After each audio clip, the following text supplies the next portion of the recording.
nina uhakika kwamba mpaka leo hii hujampokea Yesu kwa sababu ulikuwa ni mtu wa kutafakari uone uhalisia wa Yesu ukoje, ukilinganisha na watu wengine pia, kwa sababu katika dunia imani ziko za namna nyingi, ambapo ninakushauri sasa ufanye maamuzi ya kubali na kumpokea Yesu awe ni Bwana na Mwokozi wa maisha yako. Zipo faida nyingi zisizohesabika ndani ya kumpokea Yesu, lakini nitakushirikisha faida kuu mbili. Ndani ya hizo faida mbili, kubwa ni kwamba jina lako linaandikwa katika kitabu cha uzima, linafutwa katika kitabu cha mauti. Tunaposema kuandikwa kwenye kitabu cha mauti, unaweza ukasema kitabu cha mauti nimeandikwa saa ngapi? Lakini nakuambia kabla hujamkiri Yesu Kristo kwamba ni Bwana Mwokozi wa maisha yako, umekwisha kuhukumiwa. Kwa hiyo ni jukumu lako sasa umpokee Yesu. Usisukume muda mbele, usiseme kesho, kwa sababu kesho si yako, kesho si yangu. Hauyajui na yanayozaliwa ndani ya siku moja. Lakini kwa kadri ambavyo Mungu amekupa neema hii ya kusikia sasa, ndipo ambapo unahitaji kufanya mabadiliko. Nimempokea Yesu, nimeona faida kubwa katika maisha yangu, na ndio maana ninakushuhudia na wewe mwenzangu kwamba umpokee Yesu sasa,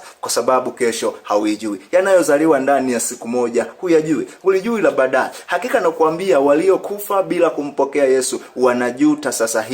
Wanajuta kwa sababu hakuna namna ya kufanya mabadiliko. Ukisha kufa hakuna namna nyingine ya kufanya mabadiliko, na ndio maana nakushauri sasa ufanye maamuzi yaliyo sahihi katika maisha, ikiwa ni kumpokea Yesu awe Bwana na Mwokozi wa maisha yako. Nimekupa faida moja kwamba jina lako linafutwa kutoka mautini kwenda uzimani, lakini faida nyingine ya pili ni kwamba Mungu atakulinda dhidi ya maadui zako. Ulinzi wa Mungu utakuwa pamoja na wewe. Watu wengi wanatafuta msaada kwa waganga, watu wengi wanahangaika kutafuta mazindiko. Ni kwa sababu gani? Wanajua kwamba katika ulimwengu wa kiroho huwezi kuishi bila kuwa na Mungu anayekusaidia. Sasa ninataka nikushauri kwamba wewe usiende kufanya matambiko, wewe usiwaendee waganga, bali mpokee Yesu. Yesu ndio zindiko kuu. Yesu ni zaidi ya waganga. Yesu ni zaidi ya wachawi. Yesu ni zaidi ya shetani. Mungu wa mbinguni ni zaidi ya Mungu mwingine unayemjua. Sasa mlango uliowekwa wazi kwako